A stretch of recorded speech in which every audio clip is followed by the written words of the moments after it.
Hey guys, welcome to another episode of Day in the Life of Vintage Classic Specialist. So this Ghia is about that close to being done. Rafa came in a little late today, wasn't feeling great this morning, so he slept in a bit. Feeling quite a bit better. He came in a couple hours later, and he got right to work on the Ghia. As you can see, the front lid is on it now, and its latch mechanism is working good. He re-glued the front seal, which had kind of got knocked off when we were, or when the guys next door were putting the trunk liner on it. It works really, really nice. Let's check this out here. So on these Ghias, for those of you that don't know, the release for the trunk is in the glove box right here. Give that a pull, and you can hear it pop nicely. And then on these later ones, there's a little safety catch you gotta kind of squeeze under here. This thing, so it doesn't just fly open or whatever. But yeah, anyway, opens and closes really, really nice. And of course, with the carpet kit and everything in there, really beautiful, really clean.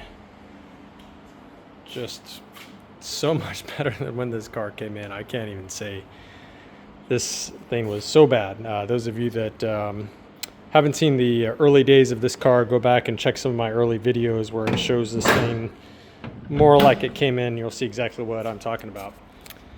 The other big thing is that the windshield is on. So these stupid vents right here, the owner literally hunted all over the world and found two from two separate people. The metal ones, which are actually correct for this year, are 71. I think they might have been like a 1 year only metal, and then subsequent to that they were in plastic. The earlier ones were cut out quite a bit shorter, so these things are kind of special and hard to find.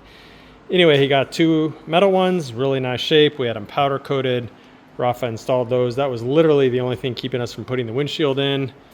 And then the windshield went in and is looking good. A little dirty, but yeah, really, really nice.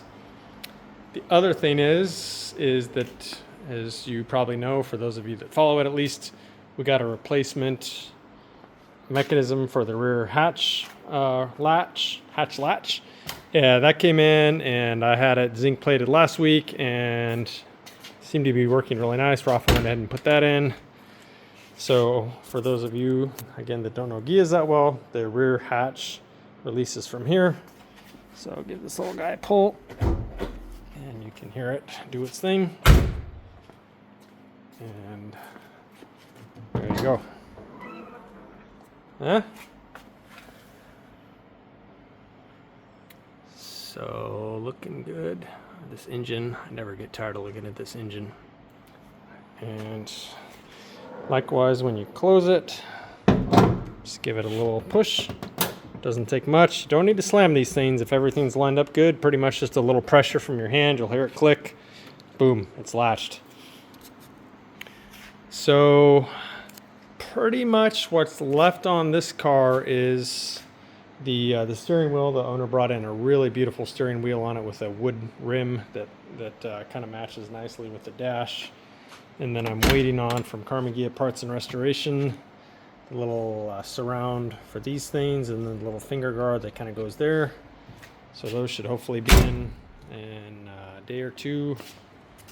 I think that is about it. Really, one of the next big things with this car is to take it and put a few miles on it. Make sure it's running good, check the alignment, check the carburetor adjustment, timing, etc. I did that stuff to the extent I could with the car just sitting here, but sometimes until you drive them, you just really never know. Hopefully it runs well. We'll find out, and if it doesn't, we'll do whatever we need to make it run as good as it looks. So that's it for the Ghia for today. I don't have any good show and tell for it, but what I did first thing this morning was worked on the tin that I was working on last week. This is for the 2-liter motor for the 69 cowlook. I thought this was kind of a big enough deal that might help enough people that I made a separate video going over the major pieces here and what I had to trim and where to get all this Chinese tin to fit nicely. So look for that video. I may post it tonight or in the next day or so. I'll post it up as a as a how-to. And again, I go over kind of in some detail what it takes to get this tin to fit right, because frankly, it was kind of a nightmare when I just, you know, bolted it on for the initial test fit. So beyond that, as you can see, we don't have any cars back from paint, which is very irritating. But I know for a fact that the 64 One Family Beetle has been painted, hoping it gets color sanded and buffed, polished, and we'll be back here maybe midweek, but it's definitely painted. The bus is also supposedly was getting painted today when I talked to them. So hopefully, I think their guy that does their color sanding and buffing is supposed to be in Wednesday. Hope, fingers crossed. So hopefully we get the 64 21 window bus by the end of the week. And the 69 Cowlook Bug, I think they had some more work to do on the hood. Hopefully they're going to do that today and maybe get it back midweek. Anyway, so for the 64 21 window, since I don't have anything else really much to do, thank you painters, I went ahead and started assembling his front suspension here. So all new stuff.